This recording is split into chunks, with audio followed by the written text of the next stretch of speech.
अगर बच्चे को मदरसे में नहीं भेजा, सिर्फ दुनियावी तालीम आपने हासिल कराई और अपने बच्चों को मदरसे का रुख नहीं कराया, तो कहीं ऐसा ना हो कि आपके बच्चों का ईमान चला जाए। क्योंकि कॉलेजों और यूनिवर्सिटीज में ईमान के लुटेरे बैठे हैं। हजरत अब्दुल्ला इब्ने मसूद की रिवायत है, मन अरदल इल्मा फअलैहि बिल कुरान, जो तालीम का इरादा करे उसे चाहिए कि वो पहले कुरान की तालीम हासिल करे। सुभान अल्लाह, सुभान अल्लाह। पहले कुरान की तालीम हासिल करे। बहुत अच्छे। अगर कुरान की तालीम हासिल नहीं की आपने, सिर्फ दुनियावी तालीम हासिल की, इमाम गजाली फरमाते हैं ऐसी औलाद कयामत के दिन अपने बाप को खींच के लाएगी रब की बारगाह में, कहेगी मौला मेरा बाप मुझे भूखा रखता ये गवारा था, मेरा बाप मुझे नंगा रखता ये गवारा था, मेरे बाप ने मुझे कुरान नहीं पढ़ाया जिसकी वजह से मैं जायज़ और नाजायज़ में फ़र्क ना कर सका, हलाल और हराम को नहीं समझ सका, मैं जहन्नम में अकेला नहीं जाऊंगा, अपने बाप को अपने साथ में जहन्नम लेके। बताओ, लाखों रुपये जिसकी तालीम पे हम खर्च करके गए, करोड़ों रुपये जिसकी पढ़ाई पे हमने खर्च किया, वो बेटा हमको कयामत के दिन जहन्नम में ले जाने का जरिया बन गया। काश इस बच्चे को पहले हाफिज कुरान बनाया होता, काश इस बच्चे को पहले आलिम दीन बनाया होता, फिर उसके बाद दुनियावी तालीम में आप डालते तो देखते यही बेटा जन्नत में ले जाने का जरिया बन जाता। मेरे अजीजों, आज हाफिजों को, आलिमों को हिकारत की निगाह से देखा जाता है। अमीर लोग हमको मशवरा देते हैं कि मौलाना साहब इतना पैसा है लोगों के पास में, मदरसे खोलने की क्या ज़रूरत है, इनकी जगह कोई हॉस्पिटल खोल दिया जाता ताकि गरीबों की मदद हो जाती। तो हम भी तो उन अमीरों से ये कह सकते हैं कि अल्लाह ने तुम्हें नवाजा है, तुम्हारे पास दौलत है, तो तुम एक मदरसा ही खोल लेते, क्या अच्छा होता। लेकिन नहीं खोलेंगे। कुछ लोगों का काम है सिर्फ जगह जगह खड़े होकर के इधर उधर की बातें करना। मेरे अजीजों, ये दीन का काम है। अगर एक बच्चा भी तुम्हारे पैसे से आलिम या हाफिज बन गया तो कयामत के दिन वो तुमको बख्शवाने के लिए काफी हो। वाह वाह, सुभान अल्लाह, सुभान। मुझे खुशी होती है अमाडोबा की सरजमीन पे रहने वाले लोगों का नाम सुन करके कि तकरीबन 180 बच्चे दारुल उलूम कुतुबिया रोशनुल उलूम में पढ़ रहे हैं और कोई मतबख का इंतजाम नहीं इस मदरसे में, और तमाम बच्चों का खाना बस्ती से आता है, और वो भी बच्चे लेने नहीं जाते हैं, यहाँ के इतने अच्छे लोग हैं कि खाना मदरसे में पहुंचा देते हैं। बहुत अच्छा, ये बहुत बड़ी बात है। मेरे अजीजों, ये जो आप बच्चों को खाना खिला रहे हैं, ये जो आप बच्चों के साथ में अच्छा सुलूक जो कर रहे हैं, इसका सिला कयामत के दिन तुमको मिलेगा। बहुत अच्छे। अरे मेरे आका हुजूर सल्लल्लाहु अलैहि वसल्लम की एक हदीस पाक मुझे याद आती है। आका फरमाते हैं, मेहमान अपनी किस्मत का रिस्क अपने साथ लेकर आता है। मेहमान अपनी किस्मत का रिस्क अपने साथ लेकर के आता है। किसी के घर में मेहमान आए तो वो अपनी किस्मत का रिस्क साथ में लेकर के आता है। मौला अली शेर खुदा फरमाते हैं, आदमी को अगर ये पता लगाना है कि मेरे घर में बरकत है या नहीं है, तो ये देख ले कि उसके घर मेहमान आते हैं कि नहीं आते हैं, क्योंकि मेहमान का आना बरकत की निशानी है, मेहमान का आना बरकत की पहचान है। अब मुझे बताओ, ये मेहमान का जिक्र आया है हदीस पाक में कि मेहमान अपनी किस्मत का रिस्क अपने साथ लेकर आता है, उसके बारे में ये तो नहीं आया है कि आने वाला मेहमान नमाजी हो या हाजी हो, या आने वाला मेहमान जो है परहेजगार हो। मेहमान का लफ्ज़ आया। मेहमान घर पे जब किसी के आता है तो वो अपनी किस्मत का रिस्क अपने साथ लेकर आता है। तो सोचो, जब आम मेहमान किसी के घर पर आए तो घर में बरकतें हों, तो जो मेहमान रसूल हैं, जो रसूलुल्लाह सल्लल्लाहु अलैहि वसल्लम के मेहमान हैं, ये तलबाए किराम कौन है? ये रसूलुल्लाह सल्लल्लाहु अलैहि वसल्लम के मेहमान हैं। तो बताओ, जिसके घर आम मेहमान आए तो वो बरकत की निशानी है, तो जिसके घर पे मेहमान रसूल आए हैं तो सोचिएगा कि उस घर में कितनी बरकतें होती होंगी। जी जी मेरे अजीजों, इसका सिला कयामत के दिन काम आएगा। मेरे आका हुजूर सल्लल्लाहु अलैहि वसल्लम ने इरशाद फरमाते हैं, बाअमल हाफिज कुरान कयामत के दिन 10 ऐसे लोगों की शफाअत करेगा कि जिनके ऊपर जहन्नम वाजिब हो गई होगी। तो अंदाजा लगाइए आप हजरात, इनके साथ जो हुस्न सलूक होगा उसका सिला कयामत के दिन आपको मिलेगा। ये मदरसे तुम्हारी जरूरतों का नाम है। इन मदरसों के अंदर कुरान की तिलावत होती है, इन मदरसों के अंदर कुरान पाक पढ़ाया जाता है, इन मदरसों के अंदर कुरान पाक की तिलावत सिखाई जाती है। मेरे आका हुजूर सल्लल्लाहु अलैहि वसल्लम की एक हदीस पाक का मफहूम मुझे याद आ रहा है कि जब बस्ती में गुनाह ज़्यादा होने लगते हैं, जब लोग गुनाहों की तरफ ज़्यादा माइल होने लगते हैं, अल्लाह रब्बुल इज़्ज़त इरादा फरमाता है कि इस बस्ती को अजाब दूं। अल्लाह रब्बुल इज़्ज़त फरिश्तों को हुक्म देता है कि फरिश्तों इस बस्ती में गुनाह ज़्यादा हो रहे हैं, इस बस्ती को तबाह करो, इसमें अजाब करो। तो फरिश्ते अजाब लेकर आ रहे होते हैं। सुबह सुबह को छोटे छोटे बच्चे जो सीने से कोई यस्सरनल कुरान, कोई कायदा बगदादी, कोई पहला पारा दूसरा पारा सीने से लगा के मस्जिद और मदरसे की तरफ पढ़ने जाते हैं, अल्लाह रब्बुल इज़्ज़त की रहमत को जोश आता है। अल्लाह फरमाता है फरिश्तों से वापस आ जाओ। फरिश्ते अर्ज़ करते हैं मौला अभी तूने इस बस्ती को अजाब देने के लिए हमसे कहा, अब हमको वापस बुला रहा है। रब फरमाता है मेरी रहमत को ये गवारा नहीं कि जिस बस्ती में मेरा नाम लिया जाए मैं उस बस्ती में अजाब करूं। क्या अब बात, मुझे बताओ, अल्लाह। और जिस बस्ती में कुरान की तिलावत हो रही होगी वो बस्ती कितनी खुशगवार होगी। मेरे अजीजों, ये मदरसे तुम्हारी ज़रूरतों का नाम है। इन मदरसों की तरफ तवज्जो दिया करो, इन मदरसों के अंदर तालीम पे पैसे को खर्च किया करो। आओ मैं आपको बताता हुआ चलूं, ये दुनिया चंद दिन की है, हमेशा रहने हम इस दुनिया में नहीं आए हैं। बड़े बड़े दौलत वाले आए, पैसे वाले आए और दुनिया से चले गए। हम हमारे बुजुर्गों ने कहा है आदमी मरने के बाद कब्र में चला जाता है और अच्छा इंसान लोगों के दिलों में चला जाता है। याद रखते हैं, अपनी गुफ्तगू में याद रखते हैं, अपनी मजलिसों में याद रखते हैं, अपनी महफिलों में याद रखते हैं। मेरे अजीज़ों, ये मदरसे मैं आपको बताऊं, आओ आज दुनिया की जितनी यूनिवर्सिटी हैं, दुनिया के अंदर जितने भी कॉलेज हैं, इनकी उम्र कितनी है अभी आपको पता चल जाएगा कि ये मदरसे क्या हैं। दुनिया में जितनी भी यूनिवर्सिटीज़ हैं, दुनिया में जितने भी कॉलेज हैं, अगर इनकी उम्र आप देखोगे तो 500-600 साल से ज़्यादा आपको इनकी उम्र नहीं मिलेगी। 500 साल से ज़्यादा पुरानी पहले कोई मदरसा, कोई यूनिवर्सिटी या कोई कॉलेज नहीं था। एक मदरसा था जिसे जामिया अजहर कहते हैं, वो भी पहले मदरसा था, अब उसको यूनिवर्सिटी की शक्ल दी गई है। अब मुझे बताओ, जब 500-400 साल पहले कोई कॉलेज नहीं है, कोई यूनिवर्सिटी नहीं है, तो कोई आर्किटेक्ट भी नहीं होगा, कोई बीटेक भी नहीं होगा, कोई एमटेक भी नहीं होगा।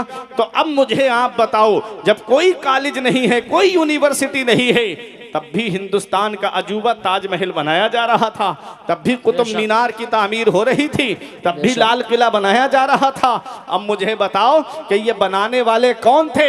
तो पता चला कि ये बनाने वाला कोई और नहीं है बल्कि कुरान पढ़ने वाले ही की देन है, कुरान पढ़ने वालों ही की देन है। मेरे अजीजों, ये मदरसे हैं, मदरसे। मेरे अजीजों, इन मदरस कुरान के अंदर हर चीज का बयान मौजूद है, कुरान के अंदर हर चीज का जिक्र मौजूद है। अल्लाह फरमाता है वला रत्बिन वला याबिसिन इल्ला फी किताबिन मुबीन, कोई खुश्कतर चीज ऐसी नहीं है जिसका जिक्र कुरान के अंदर मौजूद न हो। हीरे कुरान के अंदर मौजूद हैं, जवाहिरात कुरान के अंदर मौजूद हैं, मोती कुरान के अंदर मौजूद हैं, सदफ कुरान के अंदर मौजूद हैं, गौहर कुरान के अंदर मौजूद है। अब आप कहोगे मौलाना कोई दलील है तुम्हारे पास में? तो आओ मैं आपको कुरान साइंस और इमाम अहमद रजा किताब में मैंने पढ़ा कि हजरत इमाम गजाली के पास में एक गैर मुस्लिम आता है, देखो मुसलमान नहीं है बल्कि गैर मुस्लिम है, और आकर के क्या कहता है, कारी निसार साहब आके कहता है इमाम गजाली से, इमाम गजाली से कहता है हजरत मैंने आपका कुरान पढ़ा है। आपने फरमाया क्या पढ़ा उसमें? कहा मैंने कुरान में पढ़ा है और आपका दावा भी है कि कुरान के अंदर हर चीज का बयान मौजूद है। आपने फरमाया बेशक कुरान के अंदर हर चीज का बयान मौजूद है। उसने कहा तो आप मेरे एक सवाल का जवाब दीजिए। आपने फरमाया तेरा सवाल क्या है? उसने कहा कि मैं कुरान पढ़ रहा था और मैंने सूरह यासीन शरीफ को पढ़ा और उसके अंदर मैंने सितारों की चाल का जिक्र पढ़ा। इमाम गजाली हैरत से देखने लगे कि ये गैर मुस्लिम है और कुरान पाक को पढ़ता है। अब मैं आपसे पूछना चाहता हूं, देखो आज हम कुरान पढ़ते हैं तो रस्मी तौर पे कुरान पढ़ते हैं, आज हम कुरान पढ़ते हैं तो उस कुरान को रस्मी तौर पे पढ़ा और पढ़ करके रख दिया, और जब गैर कुरान पढ़ता है तो उसमें से कुछ रुमूज़ व असरार तलाश करने के लिए पढ़ता है, उसमें उससे कुछ हासिल करने के लिए पढ़ता है। आपको मैं बताऊं, हमारे कुरान की शान आप देखिएगा। आपने एक डॉक्टर का नाम सुना होगा जिनका नाम है डॉक्टर मूरिस बुकैल। आपका गूगल पे सर्च करिएगा, अभी नहीं घर जाकर के कल देखिएगा। जब आप डॉक्टर मूरिस बैकली.com डालेंगे तो डॉक्टर मूरिस आपके सामने आ जाएंगे। अब आपको मैं बताता हुआ चलूं, ये डॉक्टर मूरिस कौन है? ये अमेरिका में एक यूनिवर्सिटी के अंदर शोबे ज़राअत को पढ़ाते थे, एग्रीकल्चर के प्रोफेसर थे। इनको इनके वाइस चांसलर ने बुलाया और बुलाने के बाद में कहा, क्या कहा? डॉक्टर मूरिस से कहा, डॉक्टर मूरिस तुम ऐसा करो, मिस्र चले जाओ और वहां पर जाकर के एक दरिया है जिसका नाम दरियाए दजला है, उसके किनारे जाकर के देखो, और वहां जाकर के दरियाए दजला के किनारे वहां जाकर के देखो कहाँ की जमीन जो है। माशाअल्लाह, शायर अहले सुन्नत क़ारी ज़िया यज़दानी साहब क़िबला की आमद हो चुकी है। अब आप हज़रात थोड़ी देर तवज्जो के साथ बैठिएगा। मैं आपको दिखाना चाहता हूं कि कुरान है क्या। आपकी समझ में आ रही मेरी बात? जी हजरत। ज़िया भाई को सुनेंगे? आज बहुत खामोशी के साथ आप सुन रहे हैं, जरा मोहब्बत से बोलेंगे सुभान अल्लाह। सुभान अल्लाह। डॉक्टर मूरिस, उनके वाइस चांसलर ने कहा कि आप मिस्र चले जाओ और वहां जाकर के पता लगाओ कि कहां की जमीन ज्यादा उपजाऊ है, क्योंकि शोबे ज़राअत एग्रीकल्चर का एक सब्जेक्ट पानी भी है। बगैर पानी के खेती नहीं होती है, बगैर पानी के खेती नहीं होती है। डॉक्टर मूरिस को भेजा, उन्होंने अपनी लिबर्टी ली, अपना सामान लिया और लेने के बाद मिस्र चले गए और अपने कुछ साथियों को साथ में लिया। और एक दिन आप दरियाए दजला के किनारे, दरियाए दजला के किनारे आप टहल रहे थे, और टहलने के बाद में आपके पैर से एक लाश टकराई, और जब लाश टकराई तो आपने उसके पैर को निकाला, और निकाला तो इतनी लंबी लाश कि आप हैरत में पड़ गए कि अब इस वक्त तो इतने लंबे लोग पाए नहीं जाते हैं, ये है तो है कौन। अपने साथियों की मदद से उठे, उसे उठा करके लेकर के आए और गौर से देखने लगे कि ये लाश है तो है किसकी। इसका तो जिस्म भी सलामत है, इसकी तो हड्डियां भी सलामत हैं, इसके जिस्म का गोश्त भी सलामत है। अरे ये लाश पानी के अंदर है और मिट्टी के अंदर दबी हुई थी, इस लाश को मिट्टी ने गलाया क्यों नहीं? अरे मिट्टी ने नहीं गलाया तो पानी ने इसको क्यों नहीं गलाया? अरे लाश का हाल क्या है? आज पानी में डालो, 2 दिन के बाद फूल जाएगी, तीसरे दिन फट जाएगी और चौथे दिन पानी में हल हो जाएगी। लेकिन ये कैसी लाश है? ये इस वक्त की तो लाश नहीं है, इसका तो जिस्म बता रहा है कि ये कोई बहुत पुरानी लाश है। डॉक्टर मूरिस हैरत में पड़ जाते हैं। उन्होंने सोचा कि लाओ मैं अपने पोप को बुलाऊं और उससे बात करूं, और ताकि मुझे पता चले कि ये है किसकी लाश। उन्होंने बाइबल पढ़ डाली, लेकिन पता नहीं चला कि ये लाश किसकी है। पूरी तौरात पढ़ डाली, लेकिन पता नहीं चला ये लाश किसकी है। पूरी इंजील पढ़ डाली, पता नहीं चला ये लाश किसकी है। डॉक्टर मूरिस सोचने लगे कि लाओ, कुरान भी तो धार्मिक किताब है, कुरान भी तो अल्लाह की किताब है। फिर कहने लगे, अरे हमारे पादरियों ने तो कहा है कि ये कुरान अल्लाह का कलाम नहीं है, बल्कि मोहम्मद ने अपना बनाया हुआ कलाम लोगों के सामने सुनाया है।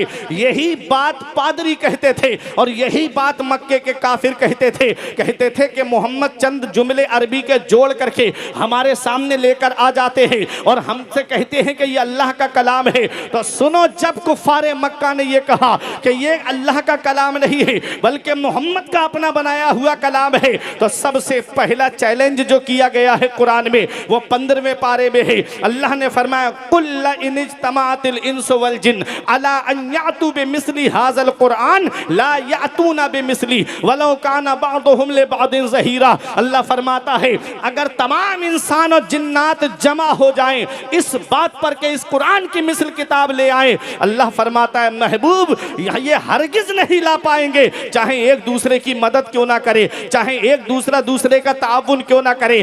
पूरे कुरान के ताल्लुक से अल्लाह ने फरमाया अगर तुम ये कहते हो कि ये अल्लाह का कलाम नहीं है तो इस कुरान की मिसल बना करके ले आओ। तमाम कुफ़ारे मक्का खामोश हो गए। अब चैलेंज हल्का कर दिया गया। अल्लाह ने दूसरा चैलेंज फरमाया। अल्लाह ने फरमाया महबूब ये पूरा कुरान क्या ला पाएंगे, इनसे कह दो कुरान में 114 सूरतें हैं, उनमें से 10 सूरतों की मिसल बना करके ले आए। बेअशरे सुवर मिस्लिही मुफ्तरायात, 10 सूरतों की मिसल बना करके ले आए। कुरान अल्लाह का कलाम है मेरे अजीजों, वो 10 सूरतों की मिसल नहीं ला पाए।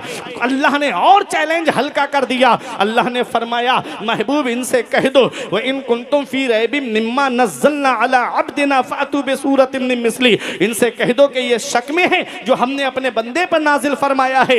इनसे कह दो कि कुरान के अंदर 114 सूरतें हैं, एक सूरत की मिसल बना करके ले आओ।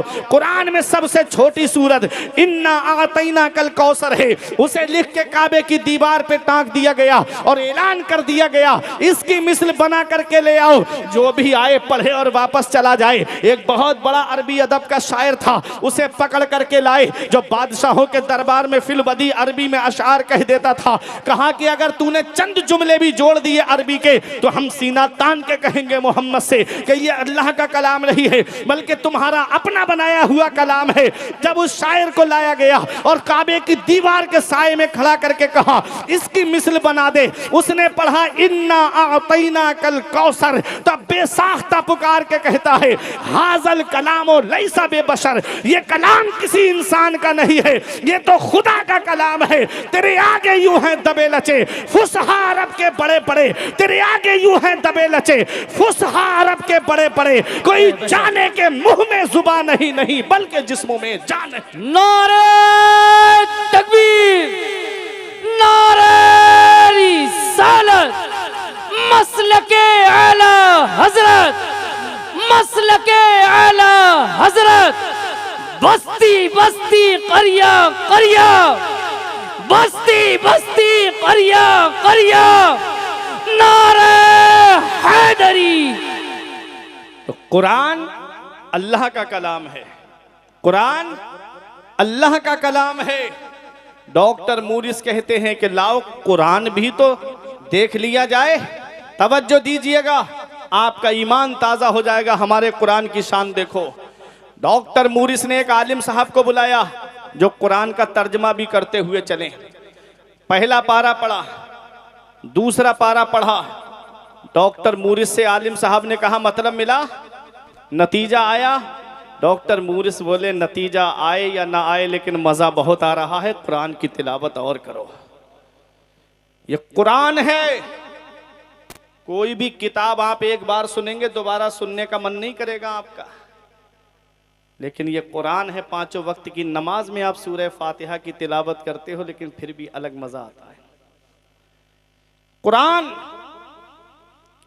और सुनो हजरत ईसा अलैहिस्सलाम का मोजज़ा कि वो अंधों को बीनाई दे देते थे, इंतकाल हो जाता, किसी का पैर की ठोकर मारते मुर्दा उठ के खड़ा हो जाता, कुंबे इज़्निल्लाह कहते।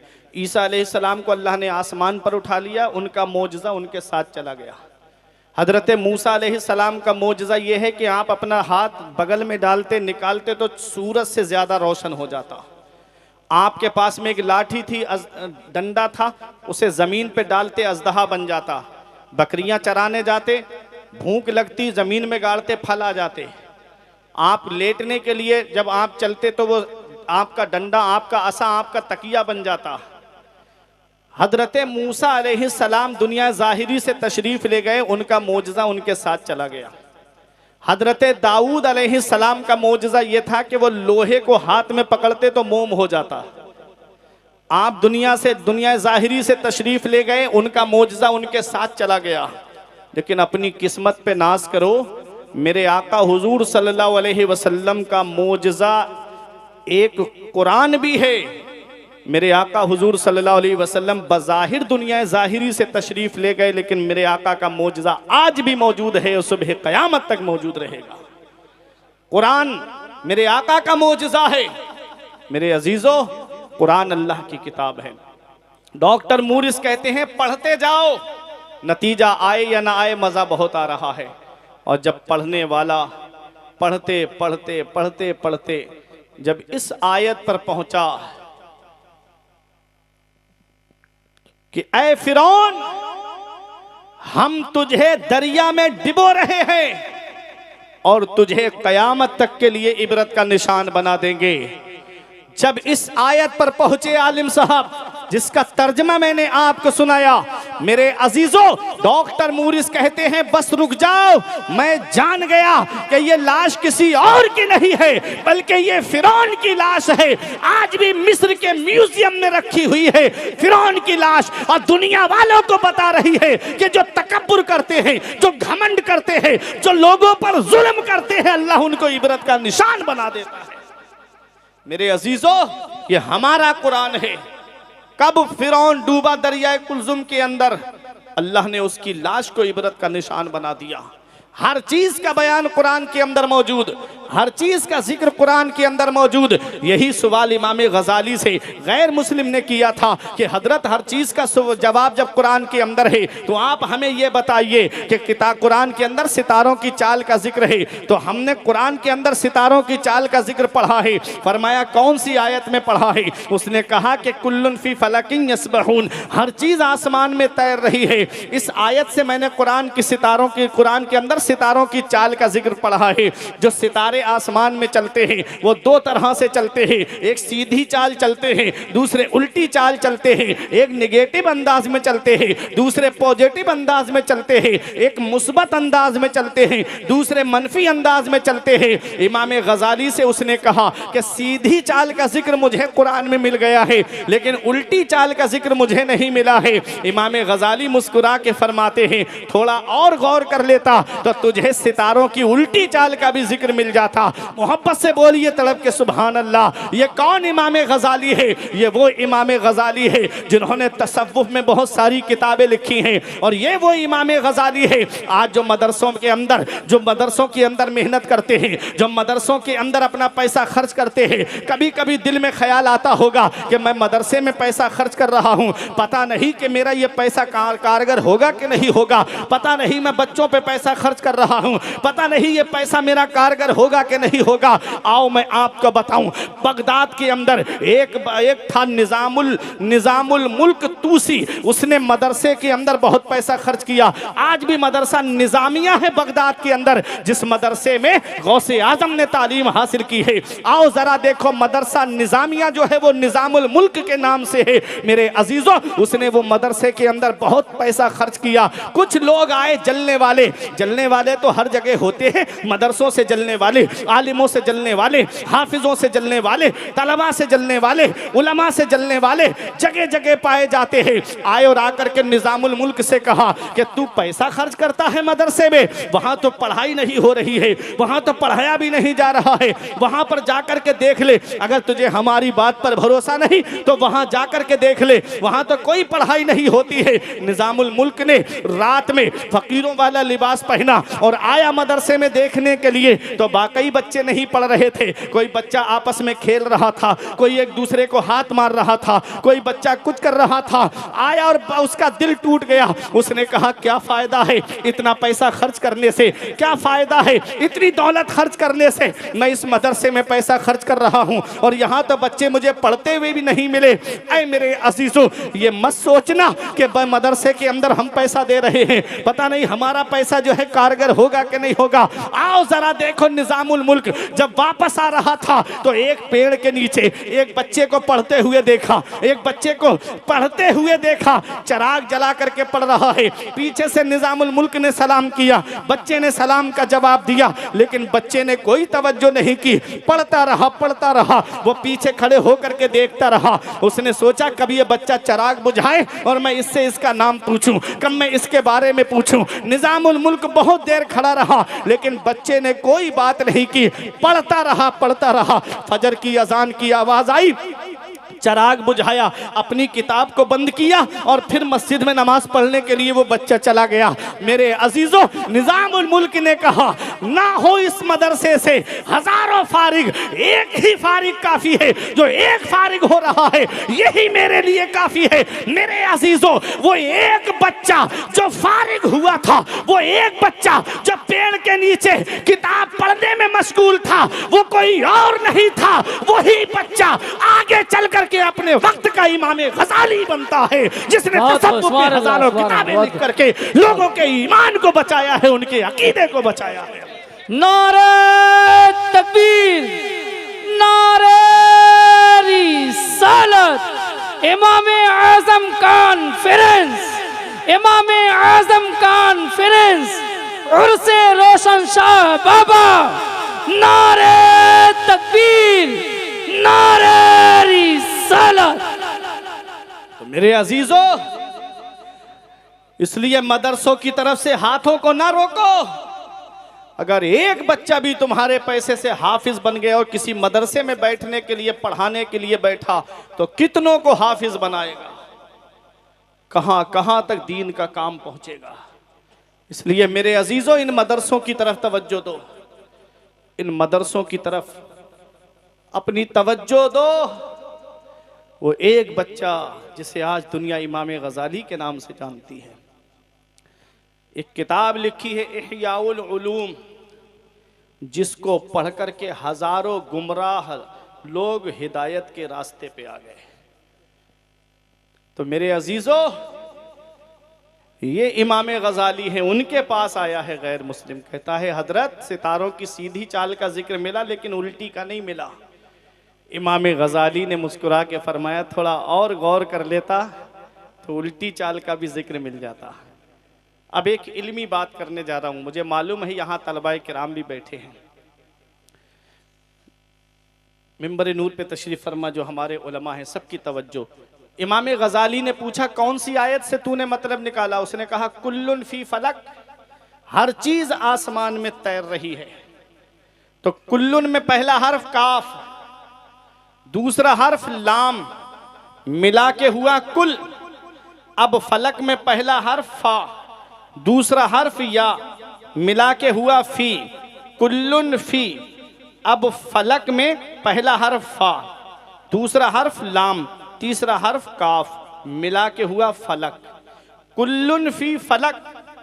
अब इसको उल्टा करिएगा, फलक में आखिरी हर्फ है काफ, बीच वाला हर्फ है लाम, मिला के हुआ कुल। अब फलक का बचा फा और फी का या, मिला के हुआ फी, क्या हुआ? कुल्लुन फी। अब फी का फा और इधर लफ्ज़े कुल है, कुल में आखिरी हर्फ लाम और उसके बाद वाला हर्फ काफ, इधर फी का फा, मिलाव हो गया फलक। सीधी तरफ से पढ़ोगे तब भी कुल्लुन फी फलक, और उल्टी तरफ से पढ़ोगे तब भी कुल्लुन फी फलक। इमाम गजाली फरमाते हैं सीधी तरफ से पढ़ेगा तो सितारों की सीधी चाल का जिक्र मौजूद है, और उल्टी तरफ से पढ़ोगे तो सितारों की उल्टी चाल का जिक्र मौजूद है। माशाअल्लाह, सुभान अल्लाह, सुभान हर चीज कुरान में, बेशक हक है, हर चीज का जिक्र कुरान में है, हर चीज का जिक्र कुरान के अंदर मौजूद है। तो अपने बच्चों को कुरान पढ़ाओ, अपने बच्चों को कुरान की तालीम दिलाओ। कुरान क्या है? आका फरमाते हैं, आखिरी बात तकरीर खत्म करने जा रहा हूं, अल कुरान शाफिउ व मुशफ़्फ़ा। कुरान कयामत के दिन शफाअत करेगा, और आका फरमाते हैं मुशफ़्फ़ा, कुरान की शफाअत कबूल भी की जाएगी। अब मुझे बताओ कुरान किसकी शफाअत करेगा? उनकी जो पूरा साल कुरान खोल के नहीं देखते। कुरान किसकी शफाअत करेगा? उनकी जो कुरान की तिलावत तक नहीं करते, या कुरान उनकी शफाअत करेगा कि जो सोने जाते हैं तब भी कुरान पढ़ के जाते हैं, जो सुबह फजर की नमाज पढ़ के घर आते हैं तब भी कुरान की तिलावत करते हैं। हदीस पाक में है कि जो सूरह मुल्क को हर रात पढ़ कर के लेटेगा, अगर उसी रात में उसका इंतकाल हो जाए तो अल्लाह क़यामत के दिन उसको शहीदों के साथ में उठाएगा। कुरान की सूरतों की जो तिलावत करता होगा, ये सूरतें कब्र के अंदर उस मुर्दे की तरफ से सवालों के जवाब देने के लिए आ जाएंगी। ये कुरान छोड़ता नहीं है। अगर आप कुरान को सीने से लगाओगे तो कुरान आपका कब्र में भी साथ देगा, कुरान आपका हश्र में भी साथ देगा। इसलिए अपना रिश्ता कुरान से मजबूत करो, अपना रिश्ता कुरान की तिलावत से मजबूत करो। आज हमारे घरों से कभी कुरान की तिलावत की आवाज आती थी, आज उन घरों के अंदर से फिल्मी डायलॉग की आवाज आ रही है, फिल्मी गानों की आवाजें आ रही हैं, झूठी खबरों की आवाजें आज हमारे घरों से आ रही हैं। हमने कुरान को इतने अंदर छुपा के रख दिया जहां हमारा हाथ तक नहीं पहुंचता, और हमने एलसीडी को, टीवी को बिल्कुल सामने ला करके रख दिया है। ऐ लोगों, याद रखना, कयामत के दिन हर चीज का जवाब देना है, कयामत के दिन हर चीज का हिसाब देना है। कुरान ने क्या पैगाम दिया है? कुरान के फरमान के मुताबिक चलोगे तो तुम्हारे कुरान कयामत के दिन तुम्हारी शफाअत करेगा। कुरान के फरमान पे हम अमल कर रहे हैं, कुरान के बताए रास्ते पे क्या हम चल रहे हैं? कुरान ने क्या फरमाया है? कुरान कहता है वज़नु बिल क़िस्तासिल मुस्तक़ीम, तोलो तो बराबर तोल तोलो। कुरान कह रहा है कि जब भी तोलो तो बराबर तोलो। क्या आज हम बराबर तोल रहे हैं? कुरान कहता है लानतुल्लाहि अलल काज़िबीन, झूठों पर अल्लाह की लानत है। क्या आज हम झूठ बोलने से परहेज कर रहे हैं? कुरान क्या कह रहा है? कुरान का पैगाम तो जरा सुनो। कुरान हमें जगह जगह रहनुमाई कर रहा है। कुरान क्या कह रहा है? कुरान कह रहा है वबिल वालिदैन इहसाना, अपने माँ बाप के साथ में भलाई करो, अपने माँ बाप के साथ में हुस्न सुलूक करो। आज मैं नौजवानों से पूछना चाहता हूँ, कितने माँ बाप हैं जो घरों में नौजवानों की वजह से आंसू बहा रहे हैं? कितने माँ बाप हैं जो घरों के अंदर नौजवानों की वजह से रोते नजर आते हैं?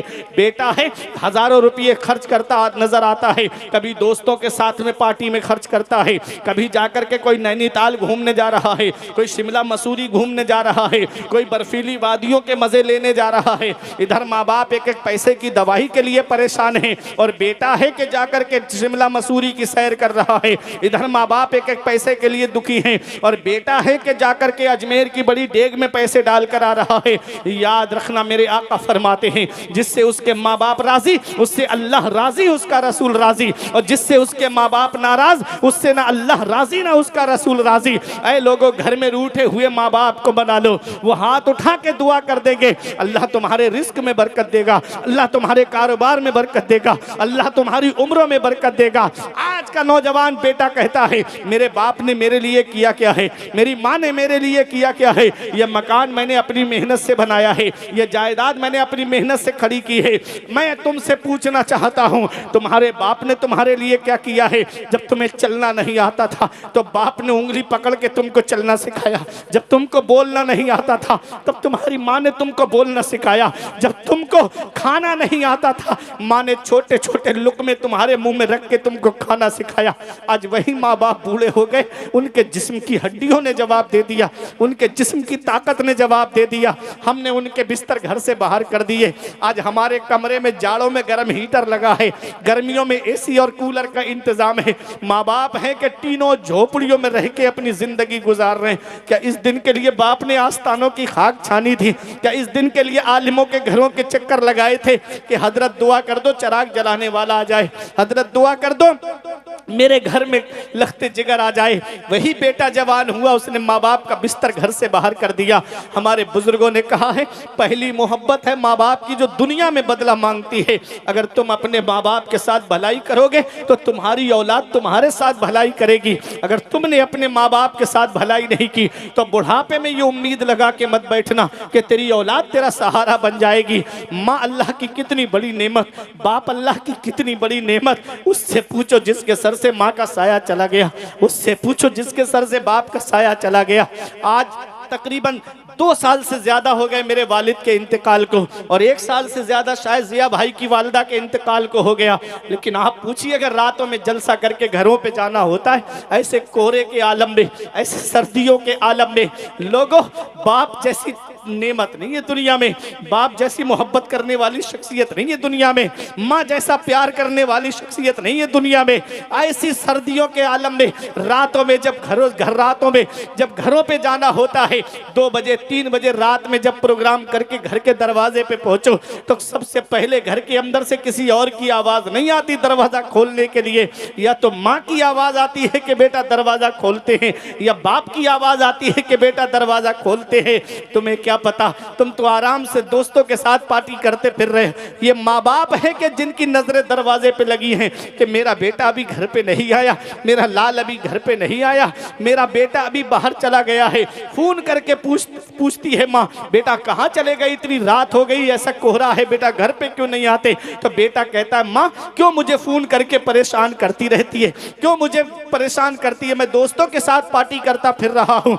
ऐ अमरदुआ में रहने वालों, आज जिस माँ का फोन तुमको अच्छा नहीं लग रहा है, आज जिस माँ से बात करना अच्छा नहीं लग रहा है, एक दिन ऐसा आएगा कि कोई खैरियत लेने वाला तक नहीं होगा, एक दिन ऐसा आएगा कि कोई तुमसे ये पूछने वाला तक नहीं होगा कि घर कब आ रहे हो।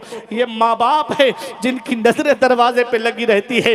आज का नौजवान कहता है मेरे बाप ने मेरे लिए क्या किया है।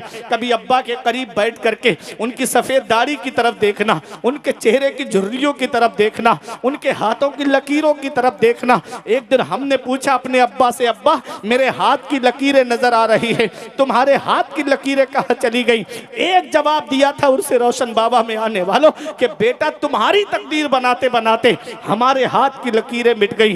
बाप क्या नहीं करता अपनी औलाद के लिए, बाप कौन सी कुर्बानी नहीं देता अपनी औलाद के लिए, बाप कौन सी परेशानी नहीं उठाता अपनी औलाद के लिए। आज वो बेटा क्या जाने जिसे मोबाइल चलाने से फुर्सत नहीं मिलती, जिसे व्हाट्सएप देखने से फुर्सत नहीं मिलती, जिसे इंस्टाग्राम चलाने से फुर्सत नहीं मिलती, जिसे 2-2 घंटे बैठ करके आईपीएल देखने से फुर्सत नहीं मिलती। वो क्या जाने कि मेरे माँ बाप ने कितनी कुर्बानियां दी हैं, उसे क्या पता कि उसके माँ बाप ने कितनी परेशानियां उठाई है। याद रखना नौजवानों, हर चीज का जवाब तुम्हें गूगल पे नहीं मिलेगा, हर चीज का जवाब तुम्हें सोशल मीडिया पे नहीं मिलेगा, हर चीज का जवाब तुम्हें इंस्टा पे नहीं मिलेगा, हर चीज का जवाब तुम्हें व्हाट्सएप पे नहीं मिलेगा।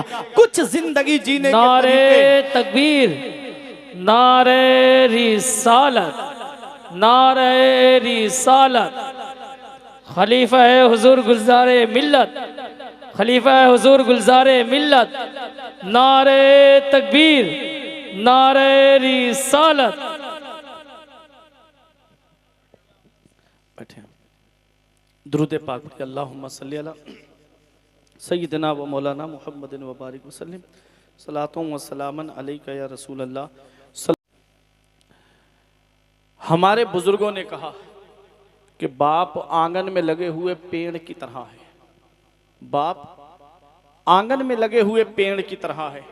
जब शिद्दत की गर्मी पड़ती है, जब शिद्दत की धूप पड़ती है, जब गरम गरम लू के थपेड़े होठों को खुश्क कर देते हैं, ऐसे आलम में आदमी पेड़ के नीचे कुर्सी डाल के बैठे आराम मिल जाता है, पेड़ के नीचे चारपाई बिछा के बैठ जाओ सुकून मिल जाता है।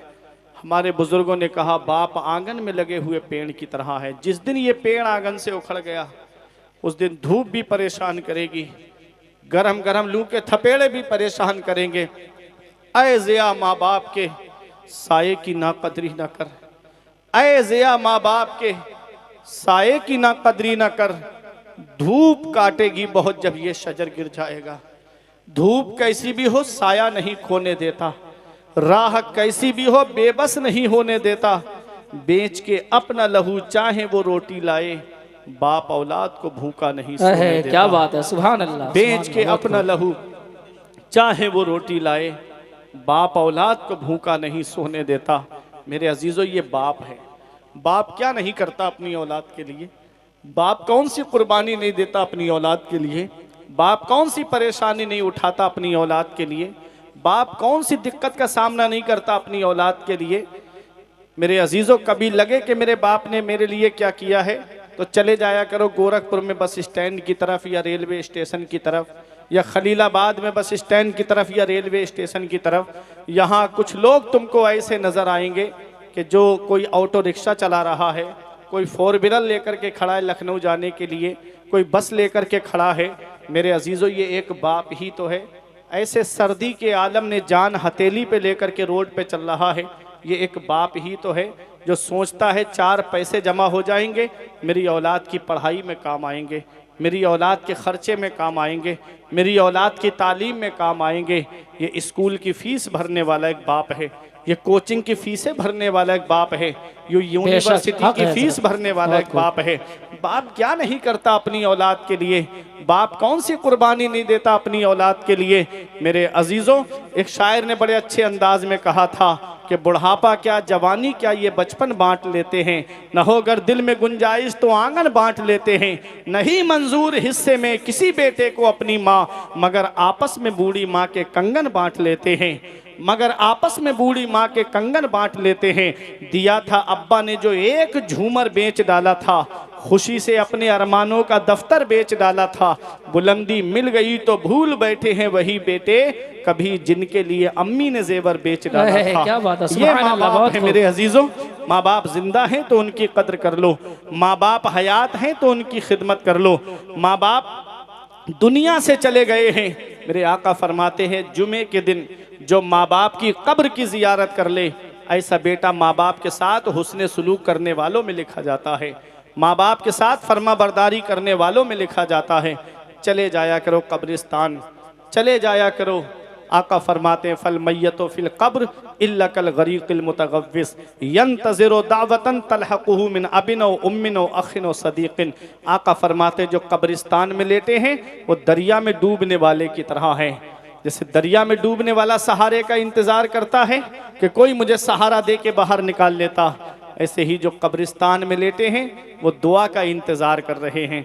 बाप औलाद की दुआ का इंतज़ार कर रहा है, औलाद माँ बाप की दुआ का इंतज़ार कर रही है, भाई भाई की दुआ का इंतज़ार कर रहा है, दोस्त दोस्त की दुआ का इंतज़ार कर रहा है।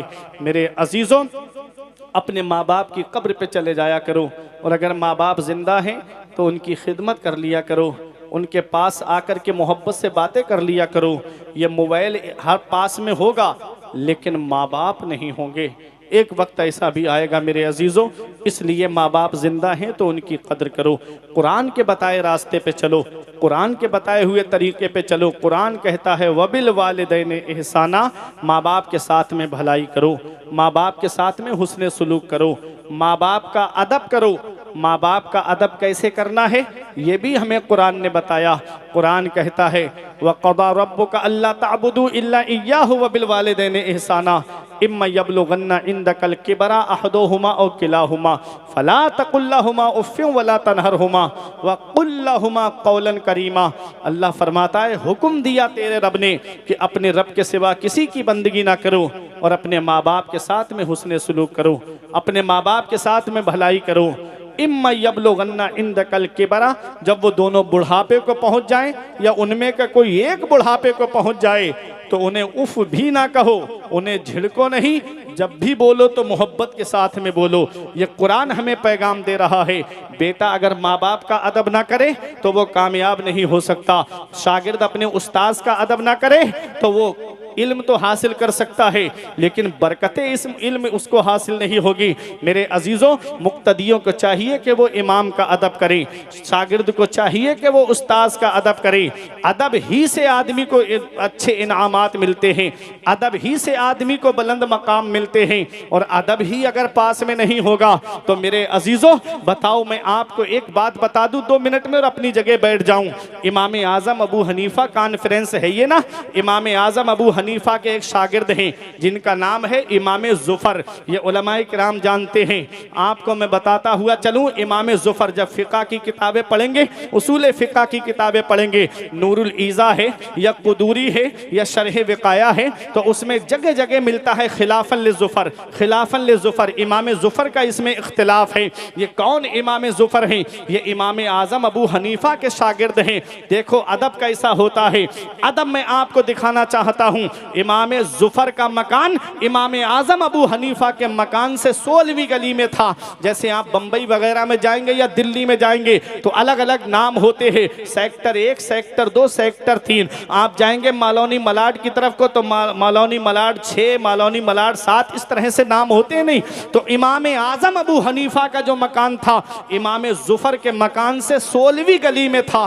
कितनी दूर मकान होगा, लेकिन अदब का ये आलम है। किताबों में लिखा है कि इमाम जुफर ने कभी भी अपने उस्ताद के मकान की तरफ पैर फैला करके नहीं बैठे। मेरे अजीजों, ये अदब है इमाम जुफर का। तो शागिर्द अपने उस्ताद का अगर अदब ना करे तो उसे कमाले इल्म हासिल नहीं होगा। सामने तो अदब करते हैं लेकिन पीछे जाकर के उस्ताद की बुराई करते हैं, पीछे जाकर के उस्ताद की तौहीन करते हैं, पीछे जाकर के उस्ताद की गीबत करते हैं। याद रखना मेरे अजीजों, ये मेरे तलबा हैं जो फारिग हो रहे हैं, जो बच्चे जिन्होंने कुरान को हिफ्ज कर लिया है, अभी और तालीम का रास्ता इनके लिए खुला हुआ है। इन्हें भी एक पैगाम दूंगा कि उस्ताद जहां भी मिले अदब से पेश आना। उस्ताद मदरसे में सामने हो तब भी अदब करना और उस्ताद के पीछे हो तब भी अदब के साथ में रहना। मेरे अजीजों, ये हमारे बुजुर्गों ने हमें बताया है कि उस्ताद का अदब कैसे किया जाए, मुरीद को पीर का कैसे अदब करना चाहिए, शागिर्द को उस्ताद का कैसे अदब करना चाहिए।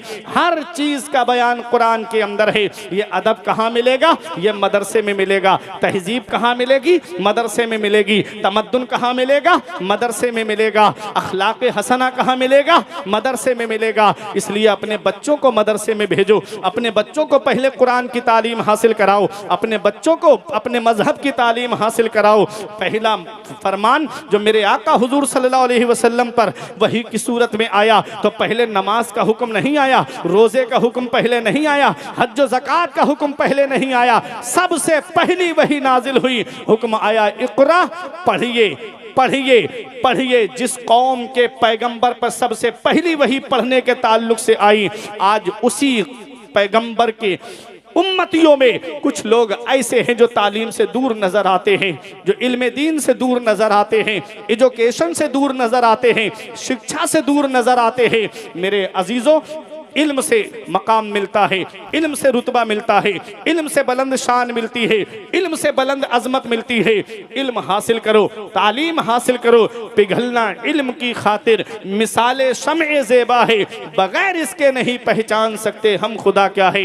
इसलिए मेरे अजीज़ों, कुरान की तालीम हासिल करो, हदीस की तालीम हासिल करो, अपने बच्चों को कुरान और हदीस पढ़ाओ। उसके बाद चाहे डॉक्टर बनाओ, चाहे इंजीनियर बनाओ। जब कुरान और हदीस की तालीम उनके पास में होगी तो वो कौम की मदद करते हुए नजर आएंगे, खिदमत खल्क करते हुए नजर आएंगे। अफला वफी अंफुसिकुम अफला तुबसिरून, और अपनी जात के बारे में गौर नहीं करते कि अल्लाह रब्बुल इज्जत ने कितनी नेमतों से नवाजा है। ये चंद बातें थीं जो मैंने आपके सामने पेश कर दी। मेरा वक्त तमाम हुआ और मदह बाकी रही। सफ़ीना चाहिए इस बहरे बेकरां के लिए। खुशा मस्जिद मदरसा खानकाहे के दरवे वुवद कीलो काले मोहम्मद, वो खानका बहुत अच्छी है, वो मदरसा बहुत अच्छा है, वो मस्जिद बहुत अच्छी है जहाँ से मदीने वाले मुस्तफ़ा सल्लल्लाहु अलैहि वसल्लम की तारीफ़ का पैगाम दिया जाता है। आज जिस जगह से आप जुड़े हुए हो, यहाँ खानकाह भी है, मदरसा भी है, मस्जिद भी है, और यहाँ से मदीने वाले मुस्तफ़ा की मोहब्बत का पैगाम दिया जाता है, मदीने वाले मुस्तफ़ा की शरीयत का पैगाम दिया जाता है। मदरसे के असातिज़ा की सूरत में, कभी कारी निसार निज़ामी साहिब किबला की सूरत में मसलक आला हजरत का पैगाम दे रहे हैं। परवरदिगार इस मदरसे को अपने हिफ्ज़ व अमान में रखे, नज़र बद से महफूज फरमाए। तमाम मदारिस इस्लामिया की अल्लाह रब्बुल इज़्ज़त हिफाजत फरमाए। मदारिस में पढ़ाने वाले उलमा हुफ़ाज़ के उम्रों में, रिस्क में खूब बरकत अता फरमाए। उनकी जान माल इज़्ज़त व आबरू की हिफाजत फरमाए। परवरदिगार आलम की बारगाह में दुआ है कि मेरे कुछ अर्ज़ करने में सबक़त लिसानी की वजह से या बतकाज़ा बशरियत कोई गलती हो गई हो तो मौला मुझे माफ़ फरमाए। अस्तग़फिरुल्लाह रब्बी मिन कुल्ले ज़म्बि व अतूबु इलैहि। कलमा तय्यब पढ़ें, ला इलाहा इल्लल्लाहु मुहम्मदुर रसूलुल्लाह सल्लल्लाहु ताला अलैहि वसल्लम। ये ज़िंदगी सवारी दिलशाद कीजिए, लम्हात ज़िंदगी के ना बर्बाद कीजिए। जब मकसद हयात इबादत खुदा की है, पढ़िए नमाज, मस्जिदें आबाद कीजिए। सभी के सामने एक दिन ज़रूर आता है। यह हुस्न फ़ानी है लेकिन गुरूर आता है। किसी क्रीम से पाउडर से कुछ नहीं होता, नमाज पढ़ने से चेहरे पे नूर आता है। रही कली तो फूल खिलेंगे, ज़िंदगी बाकी रही तो फिर मिलेंगे। अस्सलामु अलैकुम।